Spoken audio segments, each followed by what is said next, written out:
Hello, our group is conformed by Omar Cárdenas, Laura Díaz, Carlos Díaz, and Tatiana Villeros.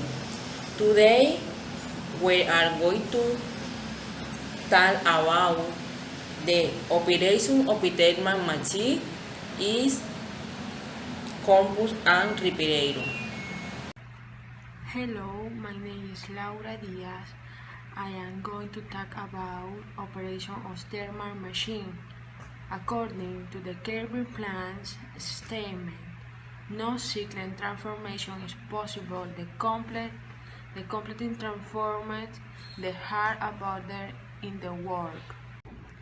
It implies that the amount of energy that couldn't be transformed into work must be transferred in the form of heat to another thermal focus.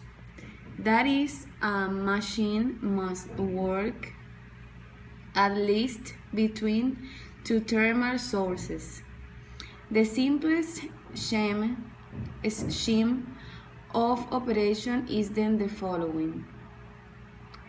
Absorbs a quantity of heat Q1 from a hot bulb at a temperature T1. Produce a quantity of work W. Give a quantity of heat Q2 to a cold bulb at a temperature T2. Since the machine must work in cycles, the internal energy variation is zero. Applying the first principle, the work produced can be expressed. In general, power P is defined as work divided by time. Is the case of machines, then corresponds to the work produced in a second. In the English unit system, it is measured is watts. Hello, I'm Omar Cárdenas and I'm going to talk about how refrigerators work. So, refrigerators are thermal machines that work on their operating cycles based on thermodynamics. The operation of the cycle is simple. It is about flowing a refrigerant through several stages, in which it undergoes phase changes due to variations in pressure and temperature along the refrigerant path. During these phase changes, an exchange of heat occurs between the refrigerant and the medium in which it is located. In this way, the refrigerant absorbs the heat inside the refrigerator, cooling inside the appliance, and releases heat to the environment when it passes through the cooling system, which is usually outside the device. It has 5 parts. In the first one, the coolant is a liquid as it enters the expansion valve. It's the yellow part. As it passes through, the sudden drop in pressure makes it expand, cool, and turn into a gas, just like a liquid aerosol turns into a cool gas when you spray it out of a can.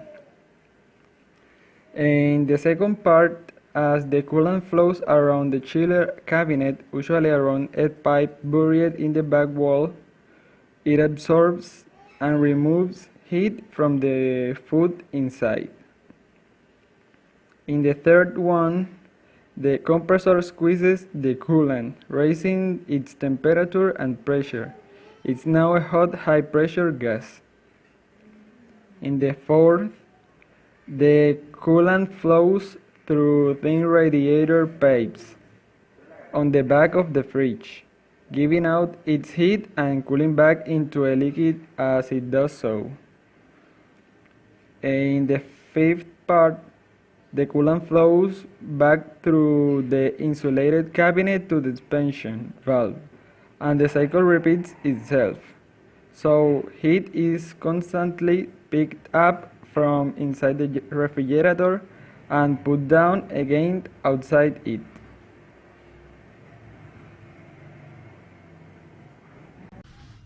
Hello, my name is Carlos Díaz, and I'm going to talk about the head boom. This diagram shows the simplest form of head boom in operation. Through a heat exchanger, the environmental heat is transmitted to the salmonera. The heat source can be the air, water, and air. Later through an evaporator, the environmental heat is transmitted to the refrigeration medium. In a compressor, the pressure of the refrigerating medium is increased. The compression results in a temperature rise of the refrigerating medium.